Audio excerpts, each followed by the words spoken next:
So it has finally been announced that Busch Gardens Williamsburg will be opening their new Intamin multi-launch coaster, Pantheon, in March of 2022. Now, this was originally slated for a 2020 opening, but the ride has been delayed even though construction and testing has been completed for a couple months now. So let's jump into what the opening of this coaster means for the chain, the park, and beyond.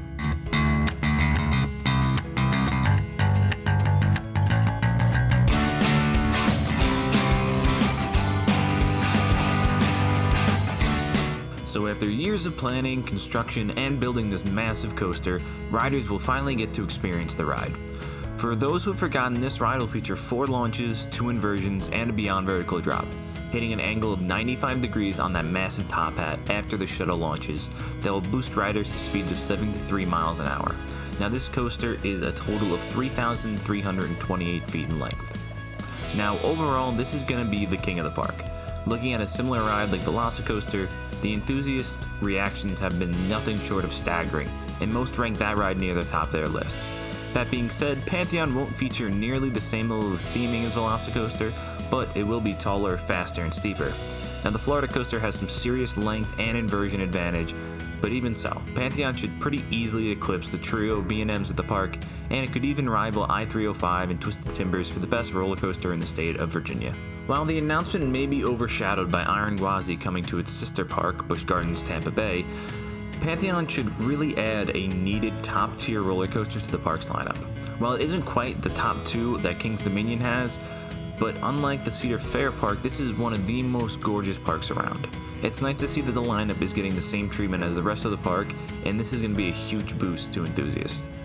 As for exactly how good this ride could be, I think it may be a top 10 ride for me at the moment, more specifically because of the distinct airtime moments. It has an Outer Bank hill, the crazy top hat, and then you can pair that with the stall, and that should all stick in the head of riders for a while afterwards.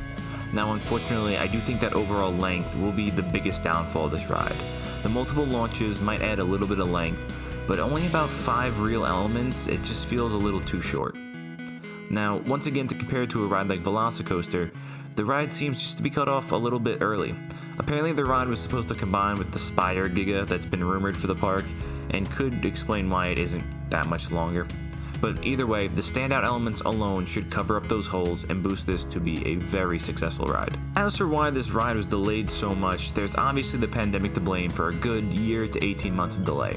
However, like Iron Gwazi, Icebreaker, and Emperor, Pantheon was sitting dormant after successfully test running for months. Now, it seems that SeaWorld saw strong returns from guests in this year after vaccines became prevalent, and decided to wait to open these rides in order to boost attendance in the colder winter months.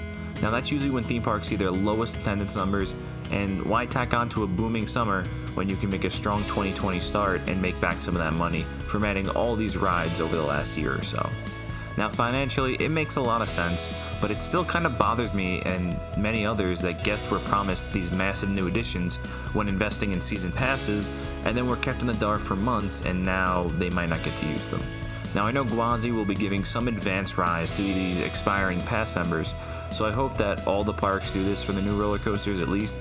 It's really the least the parks can do to make up for the lack of return on investment for the pass holders, and it's not really the park's fault. Apparently, it was really corporate that pushed to keep these roller coasters closed for so long.